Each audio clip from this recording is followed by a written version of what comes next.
Hey gang, we are in Woodstock, Illinois, way out northwest of Chicago. And we're here to see Dick Tracy today, the man who created Dick Tracy. And we are at Oakland Cemetery in Woodstock. And we are officially in.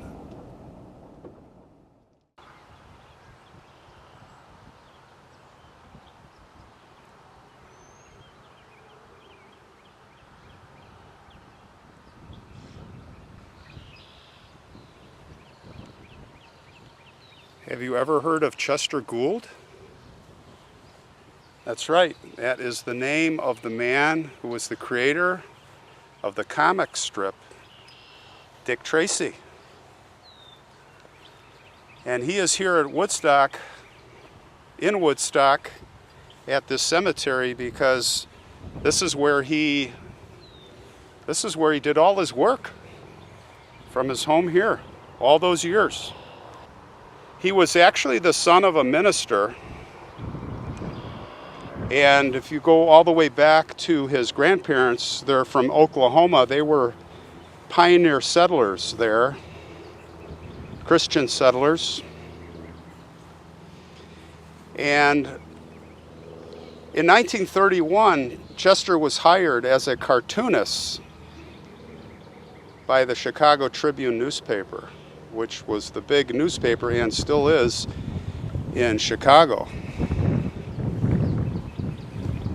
And it was there that his comic strip of Dick Tracy was first introduced on October 4th, 1931.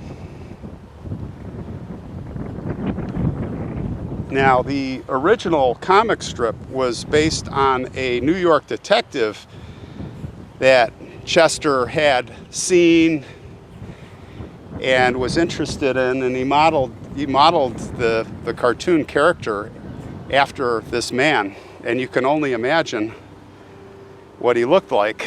I'm sure he had a square jaw and chiseled features. But as I said, it was here for 46 years, here in Woodstock, that he did those cartoons, that strip. Now, Chester was very in tune with police procedures and operations. He would actually keep himself up to speed and informed on police methods. He even took courses in forensics and investigative procedures.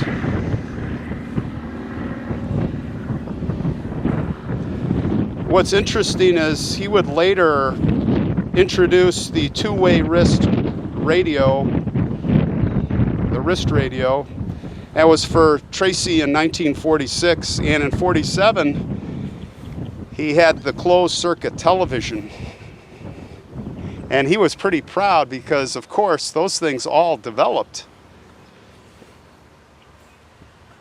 to a certain degree. And I'm sure today he's looking down at the Apple Watch saying, I might have thought of that. What was unique about Chester's Dick Tracy when he would draw the cartoons and do the stories is he would make them up right then and there. He didn't script them. He would draw and just imagine his stories and improvise them as he drew them. So it was almost like he was living in that fantasy world of what he created. Some people said back then they didn't like his work because it was too gruesome, too much on gore and carnage. You know what's funny, if they could only imagine. If they could only see now, I'm sure most of them are dead, if they could just see what's on TV and what's on the video games, they would be rolling over in their graves. Sadly, though, eventually, like anything, his cartoons were overrun or passed up by comic strips that they had continuing storylines, and people didn't like that. They wanted to hear the whole story in one setting. So finally faded out. But as you know, wasn't there a Marvel movie, Dick Tracy, or maybe it wasn't Marvel? I know there were movies made. And he won a lot of awards. The National Cartoonist Society Award, Reuben Award in 1959 and 1977. And in 1978, it is said that he won the Inkpot Award. So he did really well. Here are some old stones. It's a beautiful cemetery. I'm actually I'm in one of the older sections. There's several sections here.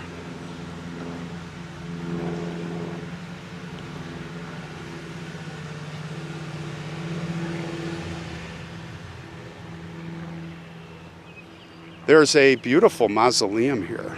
It's very old. I looked, we can't get in. I see over here a bunch of small crosses. Let's take a look here, what that's all about.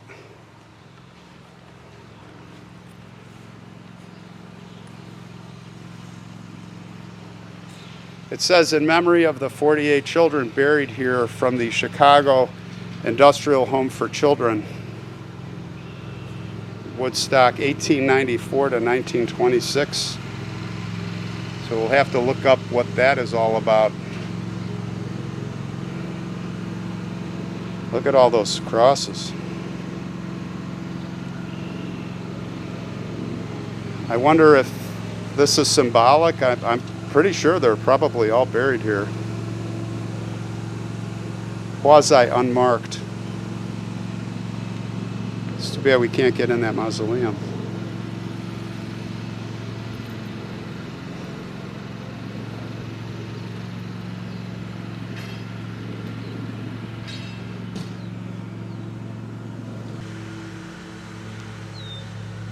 I just ran into an old-timer here who is caretaking the cemetery with his daughter,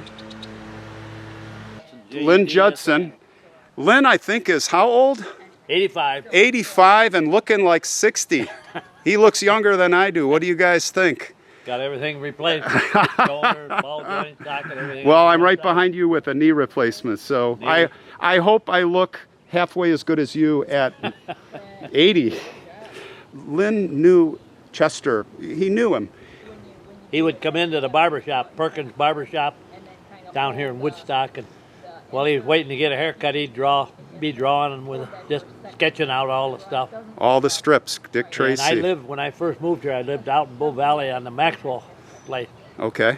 A big estate, and that property ran up against Chester Gould's property. So you knew him? And I knew him real well. Yeah. How old were you when you, in your 30s or? No. Well, no. It was probably in the 60s when I come down here. Okay. And you were in your 20s or 30s age. Okay. Yeah. And did he go out much, or did he mostly stay at home? Did he? He came in town all the time. Okay. But I didn't, Yeah, he did all his cartoons, everything here in Woodstock. Yeah. Wow. Well, out in Bull Valley at this place. At Bull Valley. Yeah, and this place I stayed on was Maxwell Wallpaper. They were in Heartland. Okay. And they used to make Dick Tracy wallpaper. Oh. That was neat. You should have got some. Yeah, well, I got it, but. You got some, good. So, last thing, one more question. What kind of guy was Chester? Oh, he was fabulous. He was just as common as anybody. Just real down to earth, salt of the earth kind of guy. Yeah. Well, that's great. Well, thanks a lot, Lynn. You bet. And we wish you all, we've got a lot of folks here. We wish Lynn and his daughter here good health, and we'll continue on with the walk. Thanks, Lynn. And they all knew him here. He was a legend, as he is throughout this country, maybe the world. Here is Chester's grave with his wife Edna. And you can see the Dick Tracy engraving with his famous signature. How beautiful is that?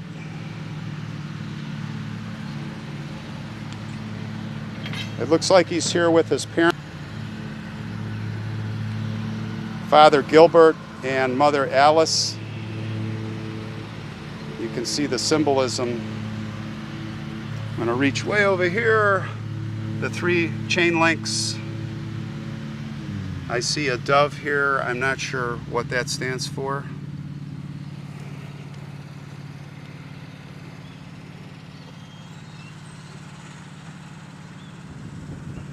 It's quite a beautiful cemetery.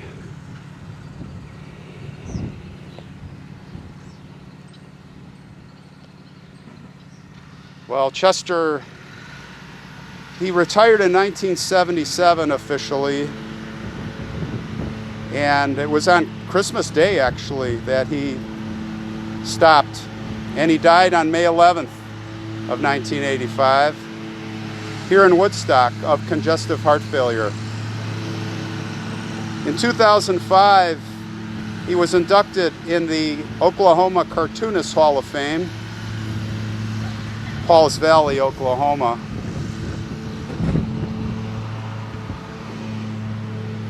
And you can still see his work, which will endure forever. So Chester and the family, the Gould family, may you rest in peace.